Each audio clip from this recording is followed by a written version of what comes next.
Welcome Sorry about that. Sorry about that too. Welcome everyone to another rendition, another beautiful, beautiful episode. And I'm sorry if I'm holding my microphone too close to my mouth and it sounds like that I'm possibly yelling. According to the thing that lets me know where my audio level is, it's off the charts right now. The first 30 seconds here, so I'm not sure whether it's my microphone sensitivity or what the hell is going on here, or maybe you're just hearing my fan.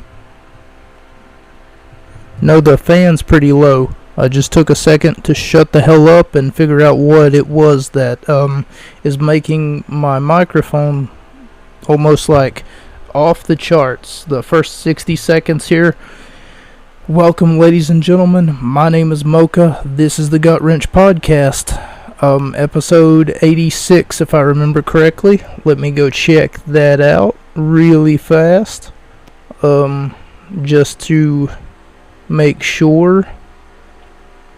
We are on strike from the WWE. This should be week 12 of strike of the WWE, if I remember correctly.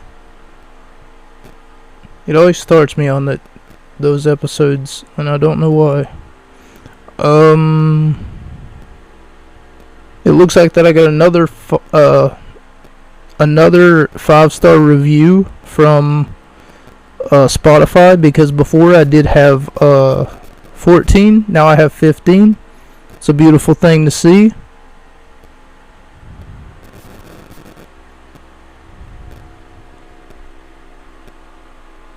And this is episode 86. Yep, I was correct. Thank you all so much for joining me here in the Gut Wrench Podcast. And if you'll give me 1 second, we will certainly get started. Once I pull up those notes again. Ladies and gentlemen, today we will be looking at the celebration of life. At least that's what they call it. I'm going to be 100 with you guys here. The kids still say 100, right? Of course they do. I'm still confused as to why they call it the celebration of life when the man has passed away. Understandably, they wanted to celebrate his life. They did not want to say, hey, we're going to celebrate somebody's death. We're going to go ahead and, do this in memory of, and then the person that they're doing it in memory for. John Hubert passed away in 2020, if I remember correctly. And, according to them, the AEW roster. And you may know him as Big Rig in CZW or XPW. You may know him as, or for that matter, FCW. I'm not sure where he went under Big Rig as. To my knowledge, he was Big Rig in CZW. I once seen a match. I didn't see it live, don't get me wrong, but I did see it on the DVD that I had of the best. I'm putting this in air quotes because I guess it's their best, or at least their interpretation of, like whenever someone says that that's one of his best albums or something, that's their opinion, right? So whoever it was that put together this, DVD or whatever that I downloaded off the internet was one of John Huber, Luke Harper, Brodie Lee, Big Rig, whatever you want to call him. One of his apparently best matches was with Jon Moxley, and in doing so, I have to agree with him, because that was a great match, and if I could watch it back again, I would definitely give it a rating, but unfortunately I can't do that. And off of what I remember, Jon Moxley got hit in the head with like 6, maybe 7 fluorescent light bulbs. So take that into the consideration of the fact that the man was a machine. Let me tell you, most of tonight they will be talking about, like, you know, what a great husband he was, what a great father that he was, and all this other stuff. Like I said, I'm still unsure why they say, you know, we're celebrating the life of Brodie Lee, former Luke Harper. That's who I prominently remember him as, was Luke Harper. But I did see some of his stuff in XPW, CZW.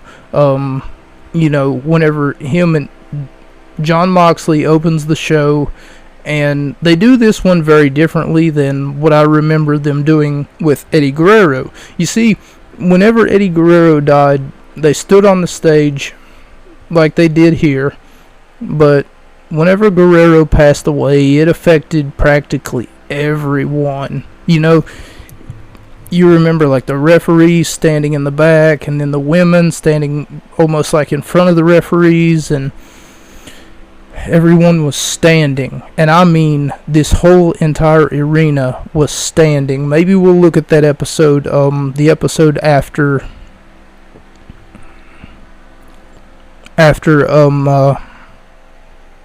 Eddie Guerrero passed away, because when Eddie passed away, you got all of these superstars, referees, everyone who knew Guerrero either on a personal or a professional level, and they were like so devastated. Chris Benoit, as a matter of fact, was standing up front wearing a shirt that says, "I'm still your poppy." Eddie's shirt. And that, even today, knowing what I know now, that hurts right here in my heart. I know you guys can't tell where I'm pointing to, but that hurts right here, you know, because honestly, knowing what I know now, Eddie was such an influence on everyone, and I didn't want to open the show talking about Eddie Guerrero and then making almost like parallels from Eddie to Brodie Lee. I hadn't known Brodie Lee for all that long to, you know, be able to grow a relationship. I maybe watched 4 or 5 of his wrestling matches. Brodie Lee.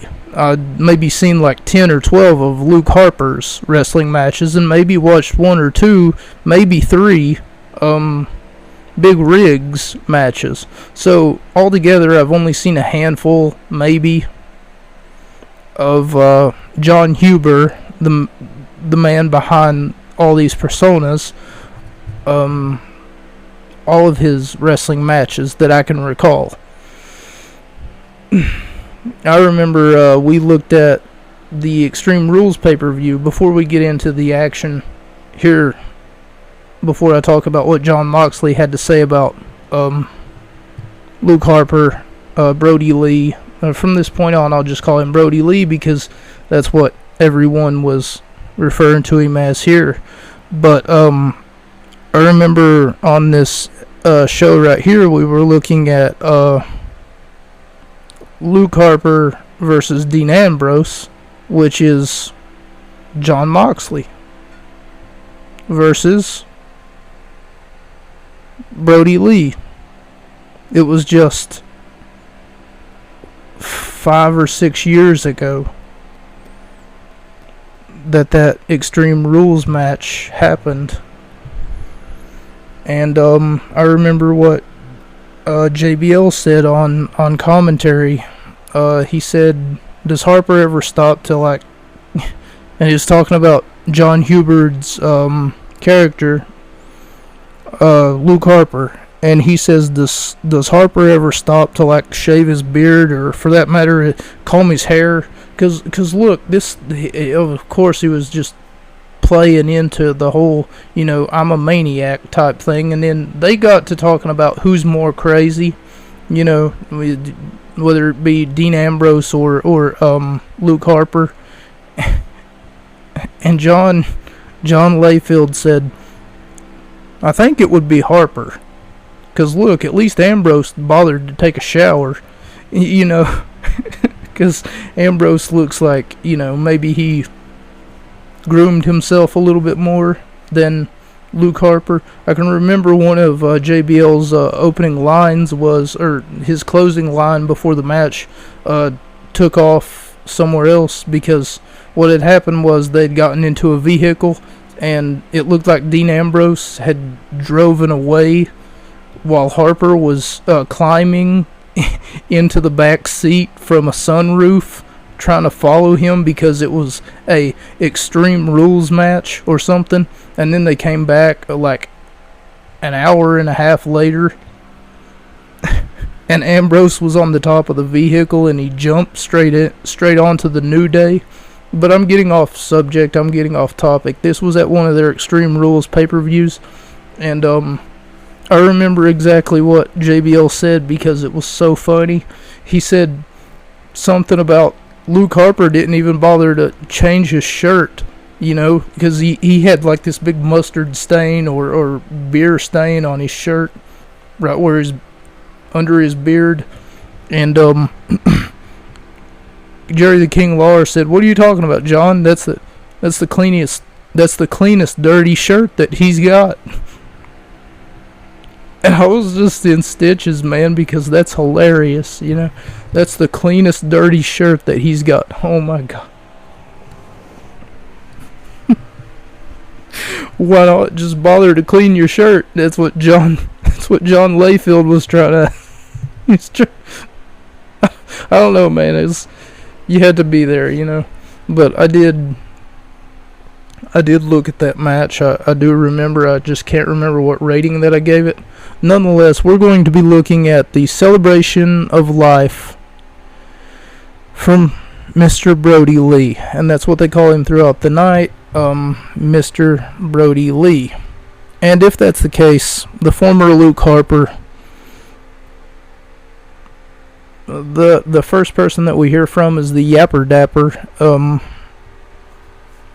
Of course, Justin Roberts gets on the microphone and then he says, "Ladies and gentlemen, we will now toll the bell 10 times to remember Brodie Lee." So, in preparation for this, ladies and gentlemen, I decided that it would be appropriate, seeing as though that I don't have a bell to toll or anything of that nature. I thought that it would be extremely appropriate and for the tolling of the bell took about 20 seconds. So I want us all to sit in silence for 15 seconds. Hopefully, it's appropriate because we're remembering someone who was taken from us. And I really couldn't find why he passed away, but I'm going to assume it wasn't some major shooting accident or anything like that, and it wasn't suicide or anything of that nature. I probably shouldn't say the word suicide. I should probably put a filter over that, like they do on the wrestling. They call it, now they can't say suicide on TV, so they have to say tope suicida, which is, suicide dive is what they call it. Anyway, like I said, I thought that it'd be extremely appropriate for us to take a 15-second pause. So I will, at this point in time, be counting backwards from 15 to where my timer right here that I'm looking at on my screen reaches that 15-second mark. I will unmute my broadcast.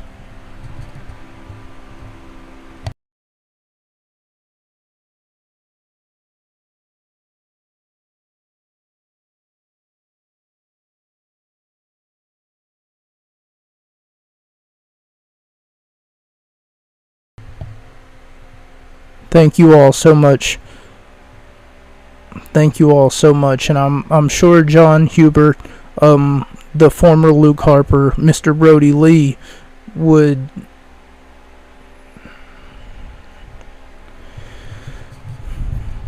like that we, or appreciate rather, that we remembered him. Anyway, December 30th, 2020. They told the bell 10 times in memory of the big man, John Hubert.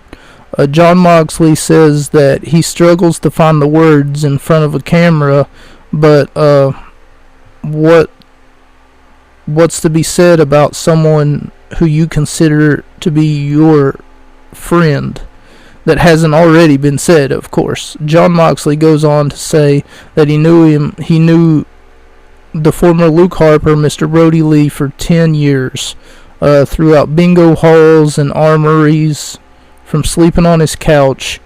He was a hell of a man, and a lot of people are going to miss him. Moxley goes on to say how much he's going to miss Brodie Lee, how much that he loves him, and what tonight will be all about. Almost the celebration of life of a man that was taken from the man that was taken from us in the prime of his life. It's interesting that they would give John Moxley this platform to do a monologue and to open the show. It's interesting to me. I consider it maybe we should get constant camera cuts and shifts. So what I basically said here was, as I was opening the show, you remember I made a alliteration of the fact that whenever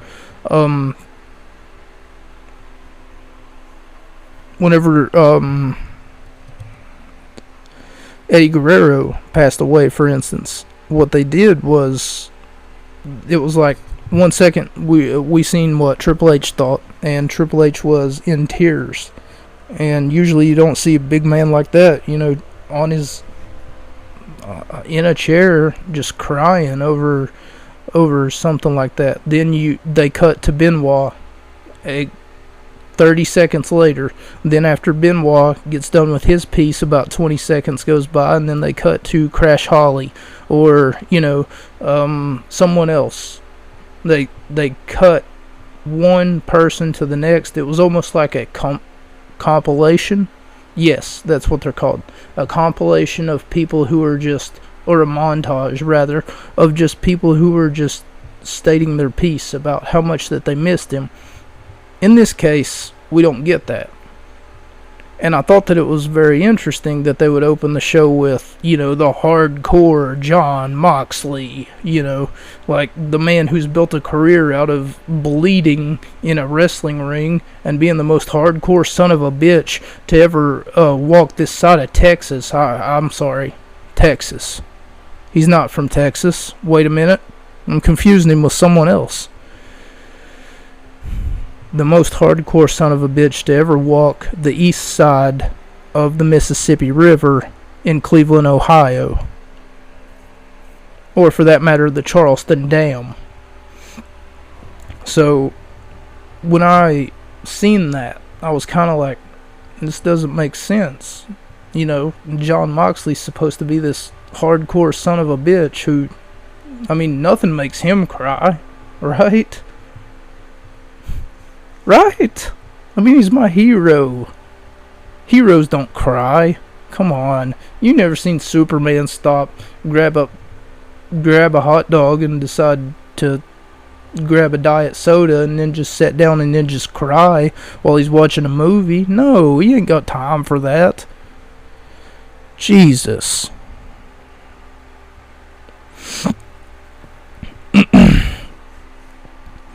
Jericho on commentary says it's okay to express yourself. It's okay to cry. Bringing up the fact that Colt Cabana coming to the ring to join the Young Bucks. Jericho says it's okay. It's fine to let it out. Just cry.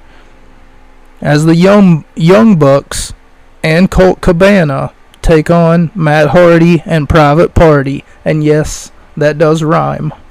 Private Party, of course, I had to make a note here because I'm unfamiliar with them just a little bit. Like, I knew who Isaiah Cassidy was, but I didn't know who his tag team partner was. I was like, who is that? Who the fuck? You know, I knew who Isaiah was, but I didn't know. And then they said that it was Mark Quinn. And then I was like, oh, 2 weeks ago I did a match about Mark Quinn. How did I not know who that was? Quinn gets a tag and then gets a takedown. He does the leg sweep, and Colt Cabana gets the tag off the drop kick. Matt Jackson with a great diving neck breaker to Isaiah Cassidy. Then Mark Quinn comes out for the save. He almost had a 3 count. Tag team partner and Matt Hardy gets knocked off the ring apron. Beautiful high flying quick attack happening in the ring here by the Young Bucks.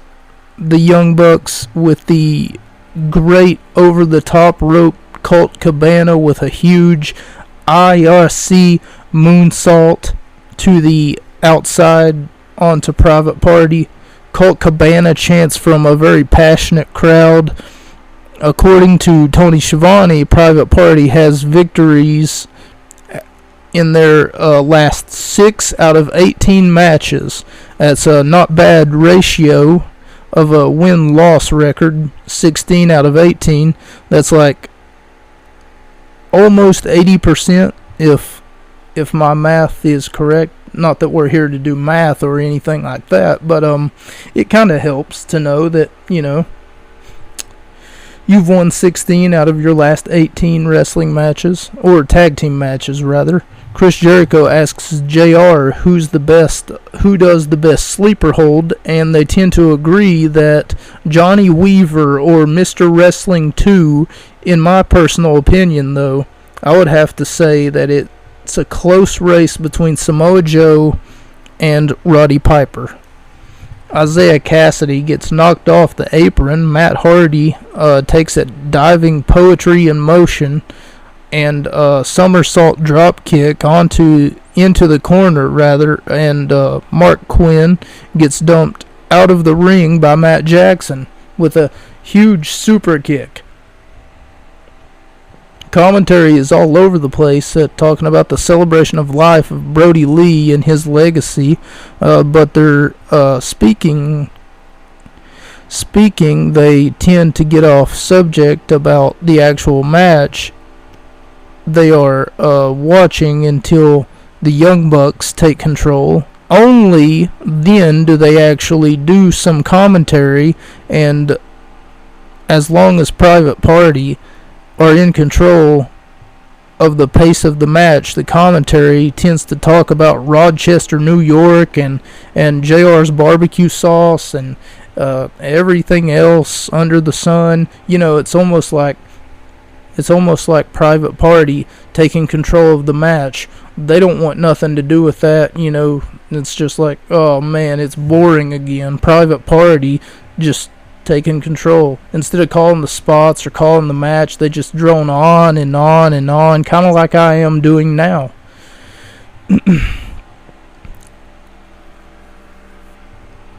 Matt Jackson hits Matt Hardy with a twist of fate, flying apple, a move that looks like a vertical flip of a cradle or a sidewinder, code red for a 2 count.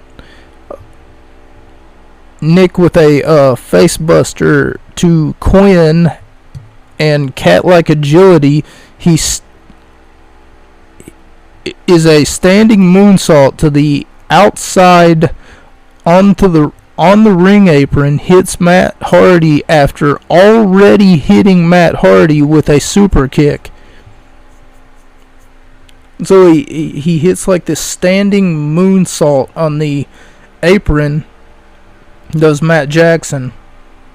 So he's on the ring apron, he hits like a standing moonsault, runs into the ring, and then he hits a super kick on Matt Hardy, and then he tags out to Nick Jackson, does Matt Jackson.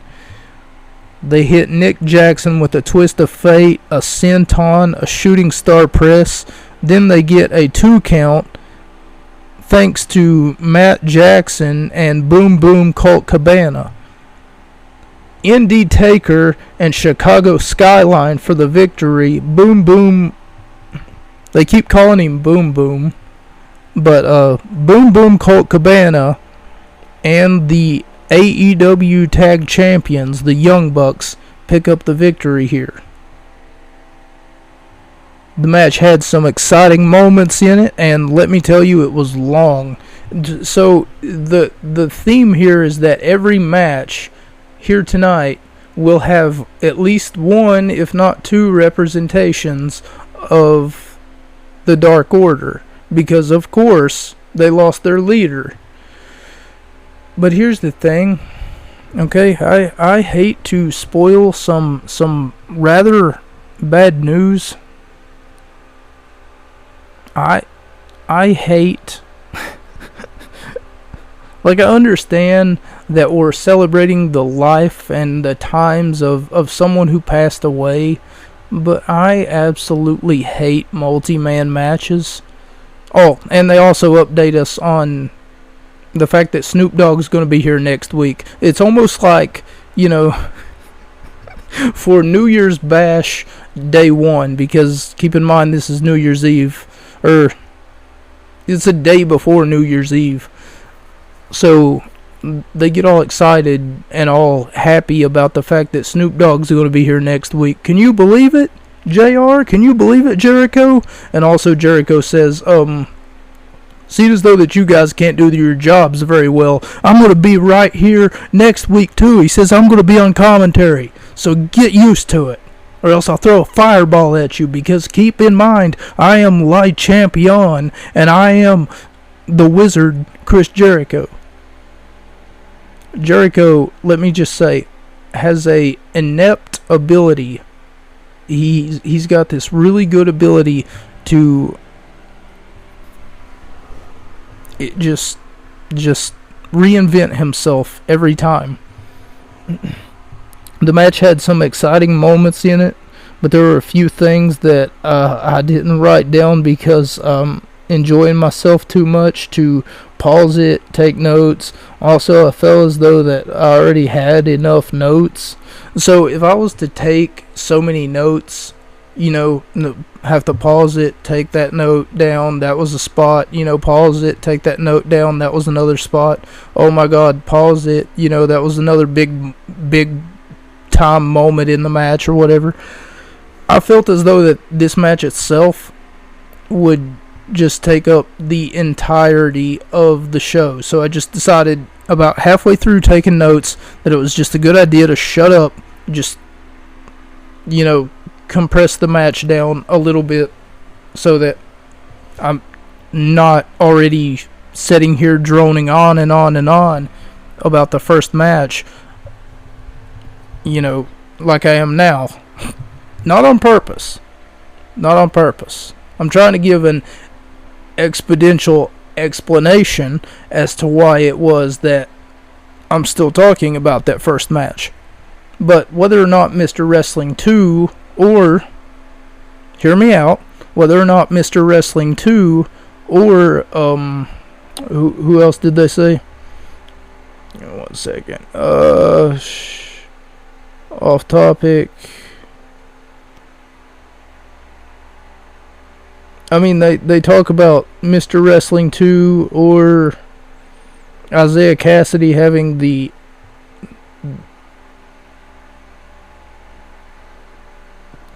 best headlock. Yeah, I don't agree with that at all. Johnny Weaver. That's who they said, Johnny Weaver. I should have remembered that name because Weaver faced off against the first time that they held the tournament for the Intercontinental Championship. Johnny Weaver faced off against Pat Patterson for Pat Patterson to take the victory. I'm not sure how he won, but he did. But anyway, the fact that Matt Hardy and had a chair, so he had a chair and he was on the apron and he was trying to convince Isaiah Cassidy, I think it was, to hit him while the referee wasn't looking, but Isaiah Cassidy said, no, I'm not going to win that way, and then Cassidy got thrown into Matt Hardy, who was holding the chair, so he must have got bopped with the chair, is what they said on commentary. Oh my God, did Matt Hardy just hit his own tag team partner with a chair? Well, he shouldn't have been standing there, the stupid idiot, with the chair in his hand. And then afterwards he just ends up getting sort of half and half suplexed by Boom Boom Colt Cabana, who also goes up to the top rope to hit him with an ND Taker and pick up the victory for his team. And honestly, I gave it 4 out of 5 stars. It was a great contest. Brodie Lee would be proud. I hope that he doesn't get mad at me for fluffing his name, because that wasn't on purpose. Or any of his fans, for that matter.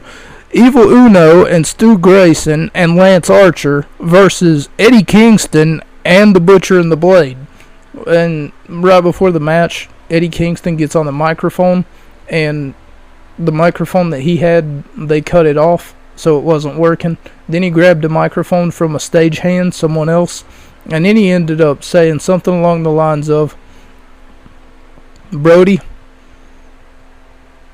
this one's for you. This one's for you, brother. And then after that, he said, I'm here to prove that the Dark Order is nothing more than a bunch of, pathetic losers without their daddy or something like that, So he stayed within character.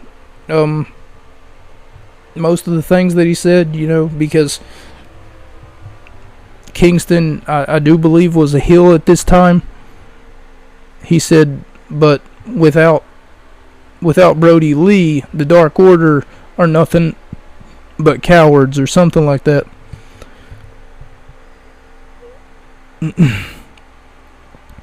Highlights, we get filmed a final message from Darby Allin. Before we get to the actual match, we get highlights from the last match, and Chrome is going to open, and I don't know why. I never pressed on anything, but okay, cool. That's not funny. Please close. Hopefully it didn't. No, it didn't. Okay, I thought that it interrupted my broadcast. We get a message from Darby Allin, who says that when Brodie Lee made his debut, he went to talk to Sammy Guevara, and he told Sammy that at least he wanted to have one match with Brodie Lee. Darby Allin also talks about how much knowledge that Brodie Lee had. He talked about how much that he knew in the wrestling business. Kingston gets on the mic and tells the Dark Order that they're nothing without their leader, and he's going to prove it tonight. So I already said that. Stu Grayson, Evil Uno, Stu Grayson, Lance Archer. So this one just starts off like a brawl without even a tag team match, without even a tag team competition. Just everybody in the ring at the same time. The show's going to hell. Crushing Eddie Kingston with his with the 260 frame of Lance Archer. So what happens is they end up using Lance Archer almost as a battering ram, because they double suplex him, does Stu Grayson and Evil Uno. The Blade gets the tag off the power slam, moved by Eddie Kingston, and keeping Stu Grayson away from his corner. They're doing a great job of isolating him, and the crowd is just behind Stu Grayson all the way.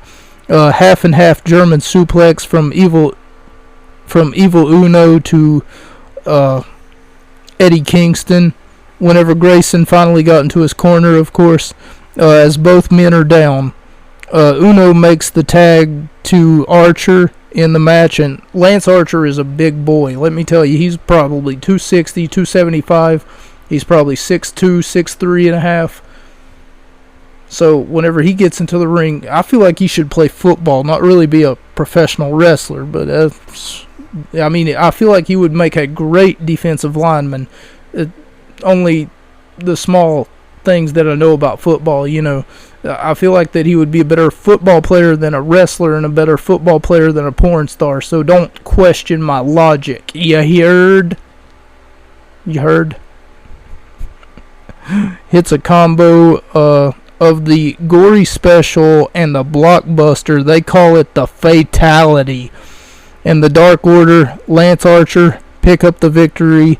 This match was pretty longer than it needed to be. It told a great story,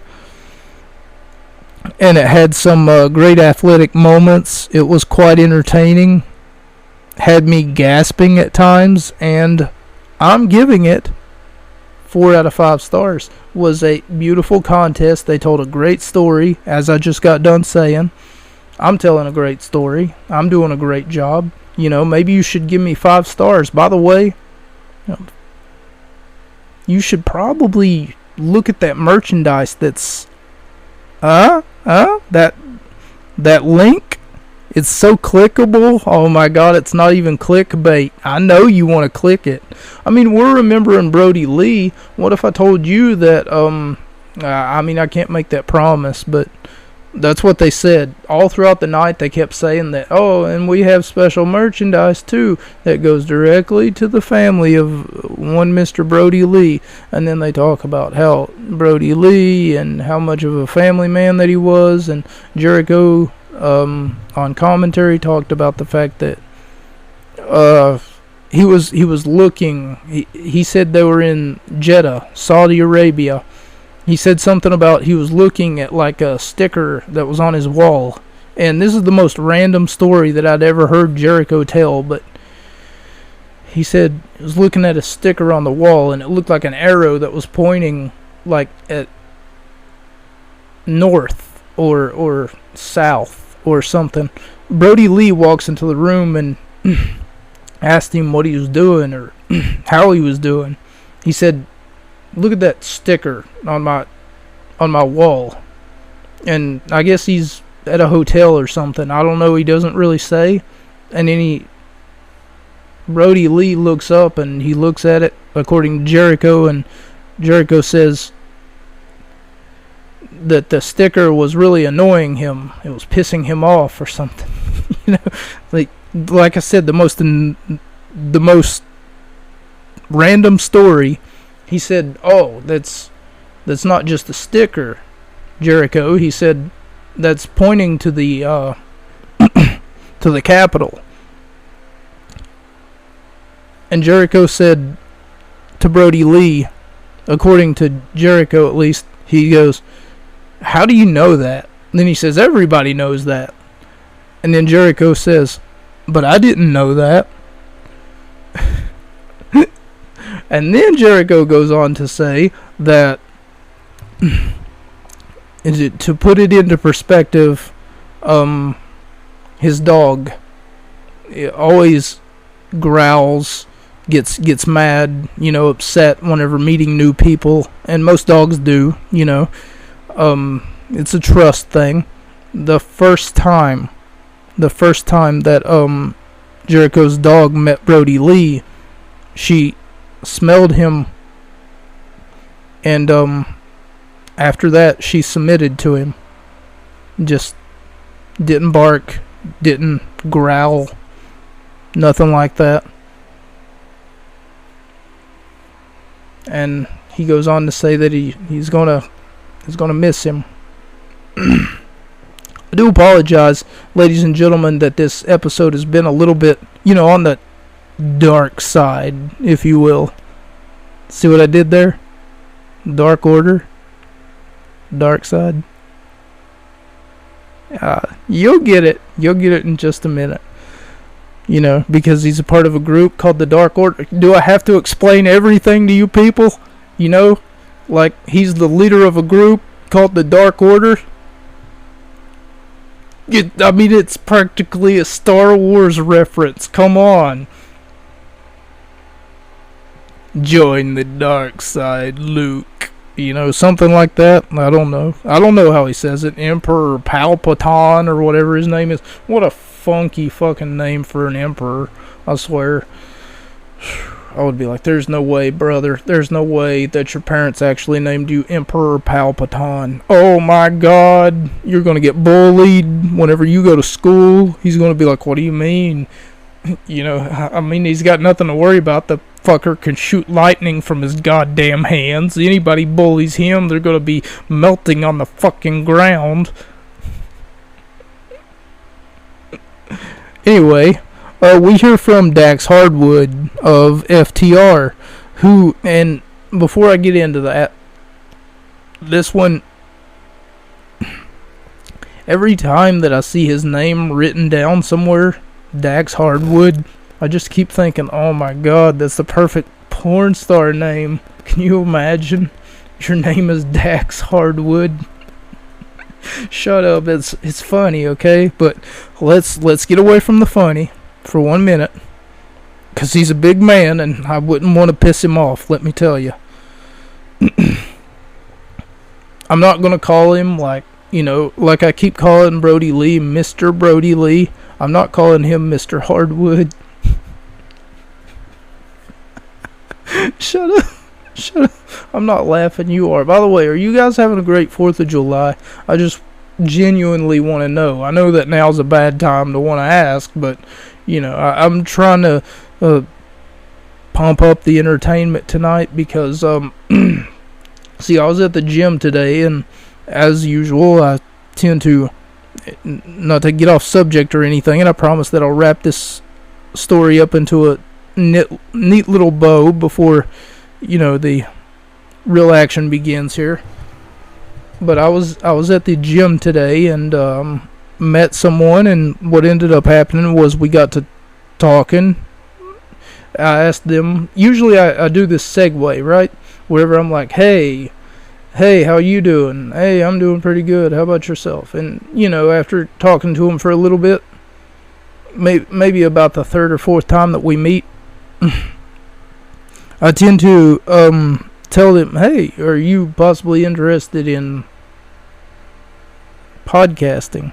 And then they're like, well, listening or making one. And then I'll be like, either way, you know. And then we get to talking about that, and on the contingency that they give me 5 stars on my podcast, I ask them to give me 5 stars on my podcast on the contingency that I will give them 5 stars on their podcast whenever they start it up, just to let me know. And usually it works. Usually that's all that I have to say. And most people don't even start a podcast. They're just like, yeah, I'll just give you 5 stars. You know, you seem like a pretty reputable character. Well, you want to know what happened? There was someone apparently from my past. I'll put that in air quotes because I don't remember them. They remember me, though. They remember me from Miss Jones's class, which, of course, was my high school history teacher. And they just didn't remember my name, but they remembered my high school history teacher because they were a set-in. They were a, in order to become a teacher, you need to sit in on, like, 18 hours of, like, actual class or something like that. So that's what they were doing in order to become a teacher.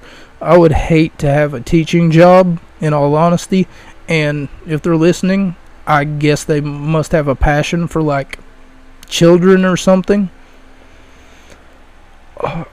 But what ended up happening was, like, the funniest thing. So usually people just give me the 5-star review and then go on their merry way. So they said that they were going to listen this week or last week or the week before. And if that's the case, that's great. I'm glad that they're listening. But it kind of worries me, so I feel like I got to turn on the charm a little bit, and we're talking about a very dark subject, So I made a Star Wars reference. I made the Star Wars joke. You can call me a geek later. Don't worry about it. I made the porn star joke. Ha ha ha. Very, very funny guy, So, anyway, we hear from Dax Hardwood of FTR. That's also an inside joke. Fuck the Revival. Who talk about what a good family man Brodie Lee was and how much of a great man he was overall, all around. Then we hear from Arn Anderson to talk about much of a good time Brodie Lee was in such a good mood, and he was a great energy to be around. We hear from Colt Cabana, who's practically in tears, and so is referee Rosberg. I don't know his full name. Tell of the great work ethic of him staying after the taped matches, just so that he could leave and go home, probably getting home at around 5 a.m. to stay after being out for like 3 p.m. or 5. I don't know. I tried to condense it, but I guess I failed. Then we hear from Breinberg. I don't know the referee's name. Riceberg. He's like the bald referee. He says that he just got to hang out with him the last few months, and he was crying. I mean, he was like really upset about it. I'm pretty sure it was COVID that killed him. Like, there wasn't any big tragedy, huge accident, anything like that. I'm pretty sure it was COVID that took him. And like I said, the thing that bothers me is they're saying that they're celebrating the life of Brodie Lee, which would have been fine had he would have been alive. Like, I understand what they're saying, but it's just the wording is a little bit carfuckled, It's a little strange. That can't be our main event, because I thought that... I'm pretty sure we got 3 matches left, and yes, they're all tag team matches or 6-man tag team matches, so I'll try to do a speed run of them because I know that we're running low on time. Alex Reynolds, John Silver, and Adam Page versus MJF, Santana, and Ortiz. And see, this is why I hate 6-man tag matches, because they have to take so long. They talk about MJF winning the Dynamite Diamond ring. Finally, one question gets answered. I always wondered, how the fuck did he get that fucking ring? And not only that, why is it of significance? Why is it that every time that he has a big money match, they have to throw that in our face? Oh my God, he's got that Dynamite Diamond ring. Like, that's such a bad thing, I guess. Ooh, MJF, such a bad guy. And don't worry, he is, and we'll get into that here in just a second. Yes, Mr. Brodie Lee did leave behind some children. I'm planting the seeds for what's known as foreshadowing, for those of you who don't know, because one of his kids, Mr. Brodie Lee's kids, is sitting ringside watching this match. MJF and Santana and Ortiz versus Alex Reynolds, John Silver, and Adam Page. They talk about MJF and the Dynamite Diamond ring. It was just over a year ago. Excalibur says also while doing this that he could have done it without the help of Wardlow. Well, he couldn't have done it without the help of Wardlow, rather. and Tony Schiavone calls MJF a jerk. Tony Schiavone is really not good with coming up with insults. His microphone skills and charisma are just non-existent. Calling MJF names like a fourth grader on as the match starts. Adam Page throws the paper at MJF.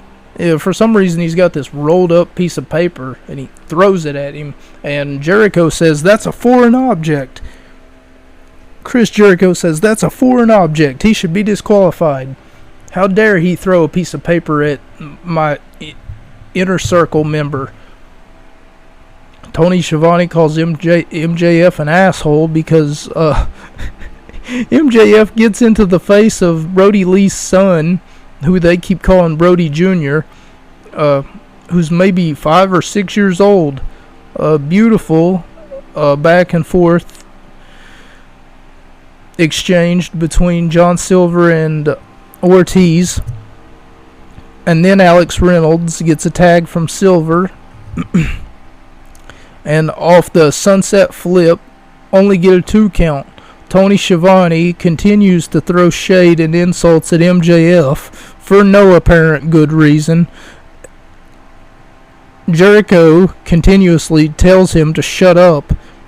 Santana and Ortiz with a triple suplex, then tag out to Ortiz. Santana hits the triple suplex, rather. The Three Amigos, as it's known as. Jericho says it would be like if he called Excalibur a jerk in front of Tony, and Excalibur remarks that you do it all the time. No wasted motion from minute that he gets first tag. Adam Page hits MJF with a devastating clothesline, then ducks a suicide dive through the top ropes. Oh, I'm sorry, I'm not supposed to say suicide, am I? A tope suicida through the ropes, and then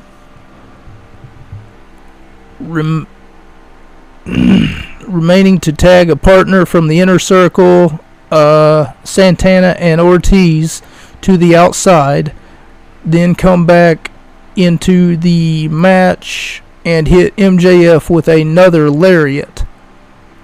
So what I'm trying to say here is that there was a huge spot and there was no wasted motion from Adam Page whenever he just hits lariat, and then after that he would hit a suicide dive and then a super kick on Santana and Ortiz respectively, throwing them against the ring barrier, just bringing the pain.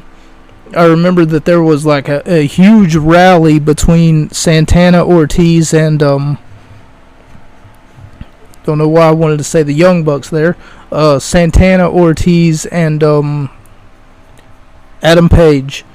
They just kept going back and forth and back and forth, and so much action happening, it's kind of hard to keep up with because everyone's in the ring at the same time, and then they're like, oh my god, a Claymore kick, a super kick, oh, it sends him outside the ring, oh, would you look at that, a low blow while the referee wasn't looking, oh, the 1%er, the fireman's carry.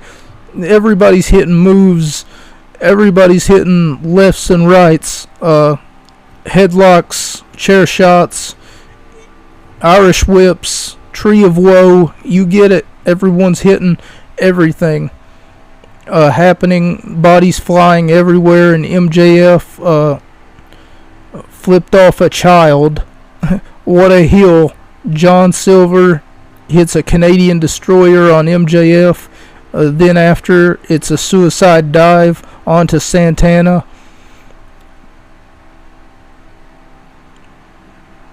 On the outside, he's on fire.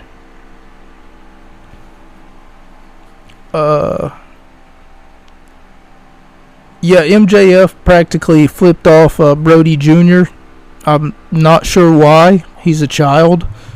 But I put down here what a heel, because of course he's a great bad guy.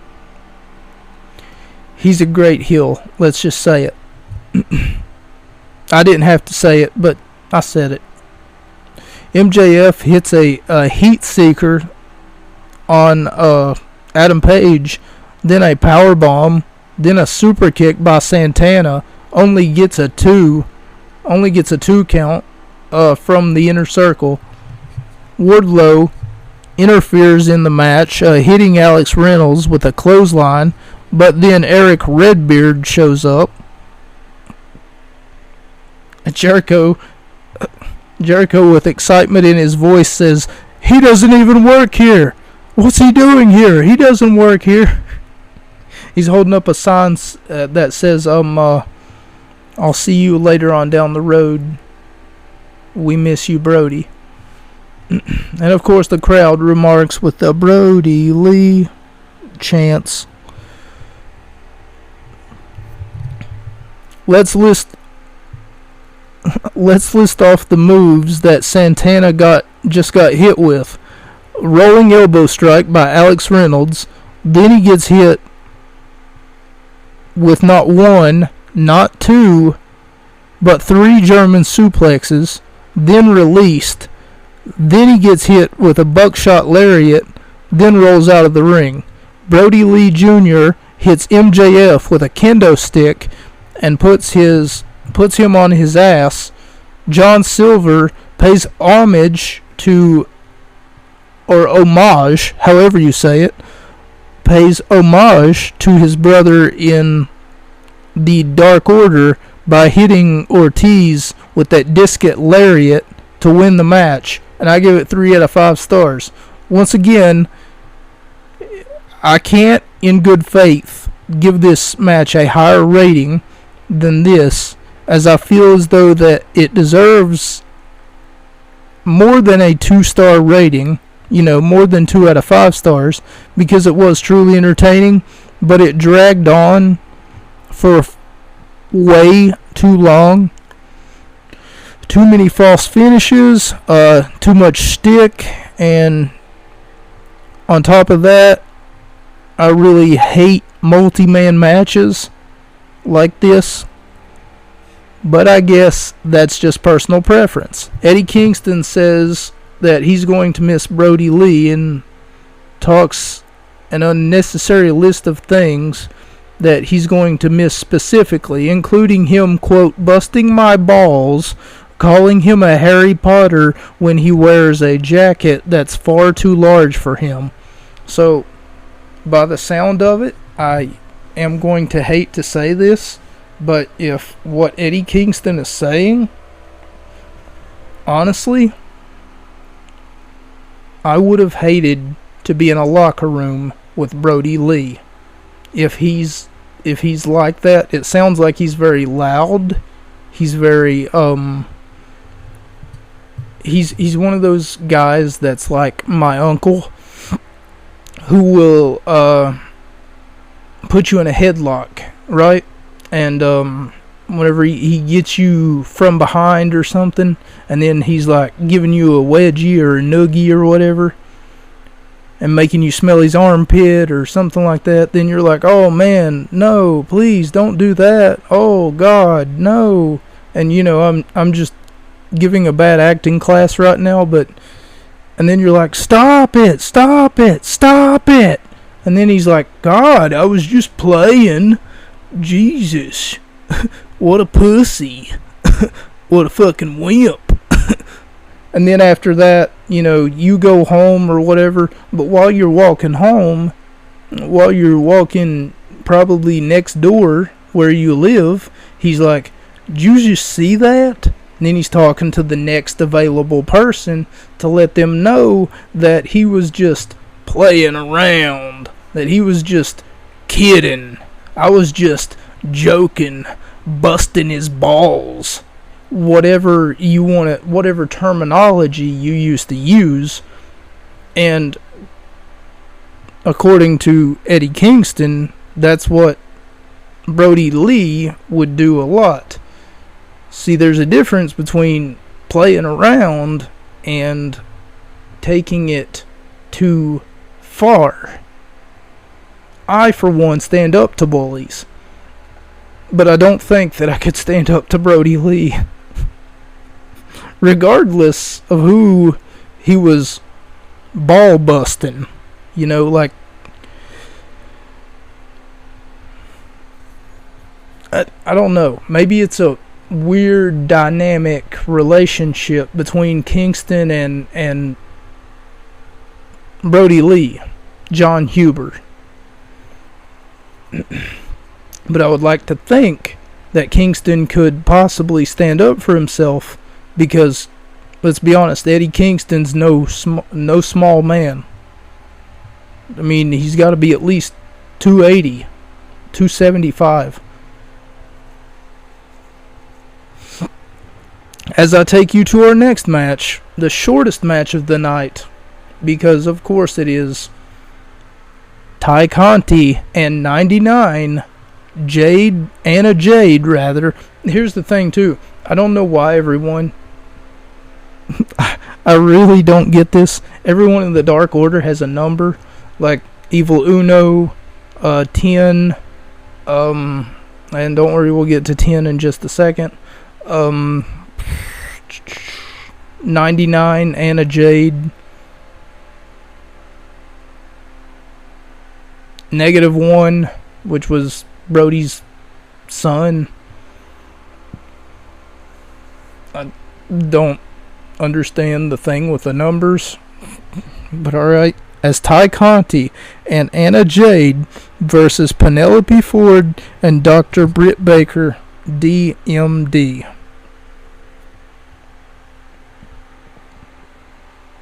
One time I seen a tweet from Adam Cole. He said I put the D in DMD because it's this. Do you get it? They're in a relationship, so I mean, he's not lying. He's not lying. He puts the D in DMD. Oh my God, I can't stand it. Anna with a beautiful flatliner on Ford. Ty Conti only gets a 2 count. Ford gets a 2 count off of a beautiful German suplex, and then she tags in Britt Baker. I mean, Ty does, not Ford. Oh yeah, Ford does. I'm looking at who's on the team right there. Ford tags in the Britt Baker. Nice kick in the corner by Anna Jade. Then a beautiful tailbone buster is what Jericho calls it. But thanks to a drunk cameraman, I don't see the move. Britt Baker with a fisherman neck breaker only gets a 2 count. And yes, that did rhyme. By the way, you want to know what else rhymes? The link in the bottom of this episode. Maybe you should go check it out. I'm selling exclusive merchandise that you can only find in that link. By the way, I paid for these advertisements. I literally paid myself for these advertisements. So I'm losing money here if you don't click. Do you get it? I'm losing money. Okay, never mind. Britt Baker with a fisherman neck breaker. If I didn't already say that, only gets a 2 count. Penelope Ford with a blockbuster on Britt Baker. That doesn't sound right. Dirt. Penelope Ford with a blockbuster. I don't know why I put on Britt Baker, because at no point in the match did they turn on each other. Only get a 2 count. Yeah, all I put was only gets a 2 count and a near fall, and I gave it 2.5 out of 5 stars. I didn't even bother to write down the end of the match, I swear. It wasn't athletic, and there was no point in time where Penelope Ford actually hit a...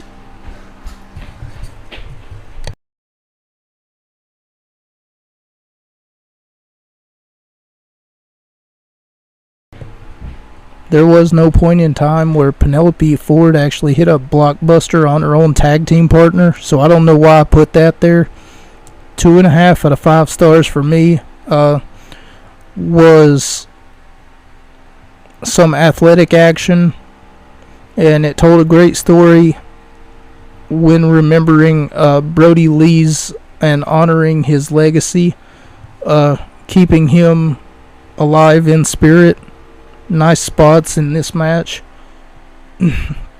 After she loses, Britt Baker gets an impromptu interview by Tony Schiavone, and according to Britt Baker,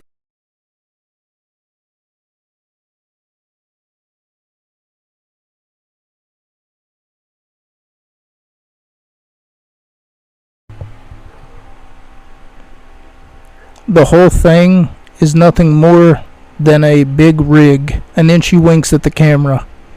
Of course, the joke is that Brodie Lee's name, when he was with a different wrestling company, I do believe CZW, he was known exclusively as Big Rig. Thunder Rosa then comes into the ropes. She comes into the ring to spoil the said impromptu interview. For some reason, Britt Baker winks at the camera after she says it. It's all just a big rig. As in, something was rigged, I guess. Jericho talks about him having the pleasure of working with Brodie Lee.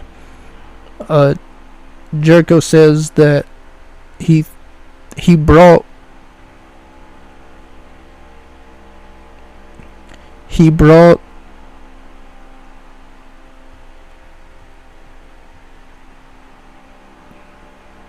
Brodie Lee to AEW to bring it to the next level, and he believed that Brodie Lee would bring the AEW talent to that next level.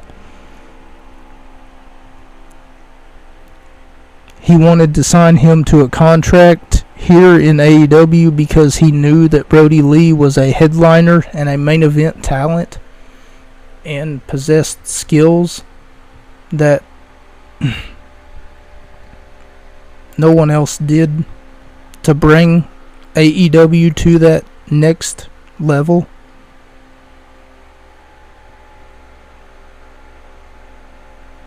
Now we go to our main event as a team picked by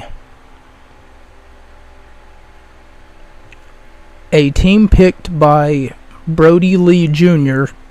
faces off against Team Taz, Powerhouse Hobbs, The Machine Brian Cage, and Absolute Ricky Stark versus Cody Rhodes, Orange Cassidy, and 10. Jericho says he had to have his house fumigated, thanks in large part to Orange Cassidy. He said his house, his jacket, they all smell like moldy oranges, thanks to Orange Cassidy. What the hell was he droning on about? Hobbs with a huge suplex to Orange Cassidy, and Brian Cage with a suplex of his own, and then they tag in Ricky Starks to try to do the same suplex. So they were trying to get the trifecta on Orange Cassidy, but Cassidy reversed it into a neck breaker. And Jericho on commentary says that Ricky Starks reminds him of a younger Dwayne Johnson, and JR just agrees with him. What are they smoking? Cody Rhodes with a beautiful corner, with a beautiful clothesline in the corner. 10 gets the tag and knocks everyone down off their position on the apron by 10 and Brodie bomb. And Jericho calls a Samurai Driver a move that I'm really familiar with. So there's a difference between a Tornado DDT or a float over DDT and a samurai driver. And see, a samurai driver is kind of when you run up your opponent's chest and then you hook the DDT and then you fall down backwards and then your opponent sort of falls with you in that DDT position. Jericho calls a samurai driver, which is the name of the move, a float over DDT or a tornado DDT. And I have to call shenanigans because Jericho, I know what a samurai driver is because of a few video games, maybe a few books that I've read, you know, how to execute wrestling moves. I don't exactly know who used to use it though. Samurai driver. Could never figure that out. But it used to be someone's finishing move. I want to say S.A. Rios, but I could be wrong because I remember him also going for a moonsault. But it was someone in ECW, I bet. Because it's a very impactful move.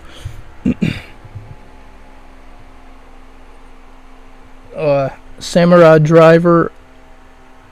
Oh, okay, never mind. I was droning on about it.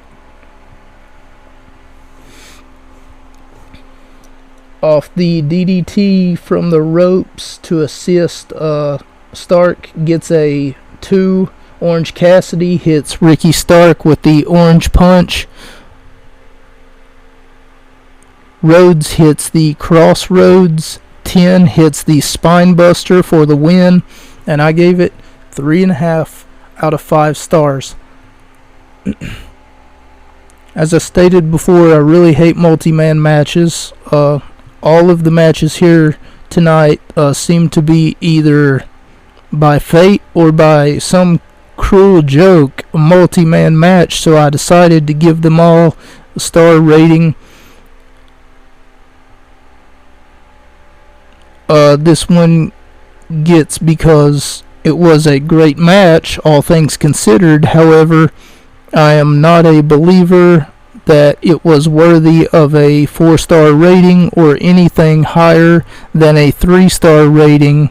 Yes, I do understand that there was a man who was taken from us in the prime of his career. Is that he will be missed, and it's great that we showed some appreciation for him, but I feel as though that we could have covered the appreciation through a series of single matches. This reminds me of when Dusty Rhodes passed away and the WWE held a tournament in the honor of Dusty Rhodes, calling it the Dusty Rhodes Classic, and it was, as it was called, it was a trophy, and there was a trophy and bragging rights, and it was for the NXT Tag Team Championships is what it would accumulate at the end of the tournament. And if you remember correctly, I've already looked at that match because we looked at the finals. We didn't look at the entire tournament itself. We looked at the finals from that particular match, which was from NXT Respect, and it involved the Revival, now FTR, as we just heard Dax Hardwood cut a promo about how much he's going to miss Brodie Lee. One half of the FTR, one half of the Revival. And it was the Revival, now FTR, versus Samoa Joe and Finn Balor, which was a match that we already covered here on the channel. And if you would like to revisit that, go look at the episode entitled "This Time It's About Respect." Thank you all so much for joining me. My name is Mocha. I've been your host this evening, and possibly I'm going to always be your host. I do apologize if there was a part where after the 20 seconds of silence or 15 seconds of silence, somewhere in between around the 49-minute mark, I had to pause my broadcast once again. Someone came in here and they were running, like, sprinting, pacing up my steps.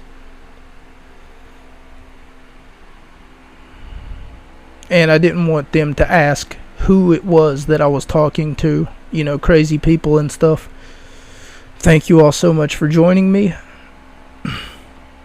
Maybe you want to check out the merchandise in the link in the description below. I'm Mocha. This has been the Gut Wrench Podcast. I'll see you all next week, where we will, I don't know, we'll do something.